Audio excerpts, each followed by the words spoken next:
This week we have a very interesting situation in all American indices. What could be better? If you actually look at the long-term chart, what you'll see is that we are effectively breaking out of a channel. Now that channel has been in place since QT was announced and through QT.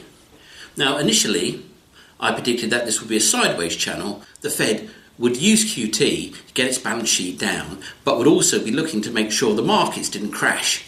So it would be a sideways channel. And really that's where we've been now for about 18 months to 2 years. During the latter part of that, the market's actually been gently trending up. So rather than a sideways channel, there's been a little bit of an upward trend, but not much. And you can see that in the Dow, in the Nasdaq, and in the S&P 500. It's there in every single one of those indices. But now, we are not only at the top of that channel, we've broken out.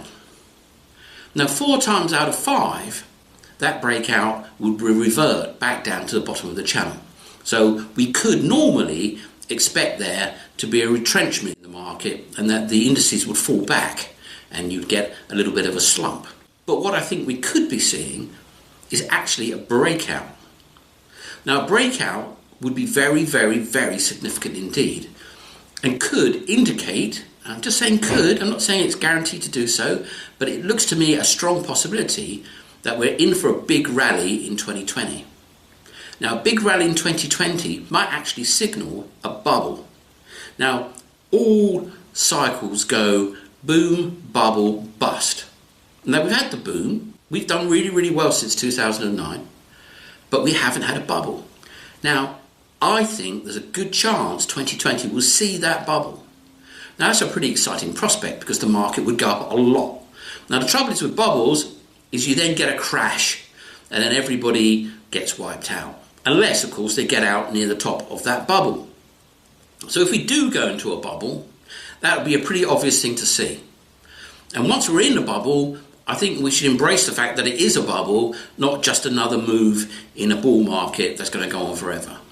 Now, the trick with a bubble is to get out of that bubble before it's too late. There's absolutely no point running it up and running it all the way back down again, as people found out in 2000 and found out in the Bitcoin bubble a few years ago. If it happens, and it's just a possibility, and I think getting towards a probability, at least 50-50 in my book, that we're about to go into a bubble. Now if we do, we'll all make a lot of money, but some of us won't keep it because they will not realise that it's a bubble and will stay in the whole way and lose everything they make. So if next year the market starts to go vertical, don't confuse that with you being a clever stock picker. Realise you're in a bubble and that you've got to get out at some point. And then get out, count your winnings and let the bubble go on because soon enough there'll be a crash. Well, that will make for a very exciting 2020. And if you look at the Dow, at the Nasdaq, at the S&P 500, you will see that there's a potential for that because we're potentially breaking out of a range that would lead to a very strong rally, which is highly likely to then be a bubble. And the key to a bubble is don't get left holding the baby. And don't confuse the bubble with your brilliance. Now, a lot of people were simply not around for the dot-com bubble, so won't know what it's like. We'll never look back that far on the charts to see how it actually panned out. Well, you can do that for yourself.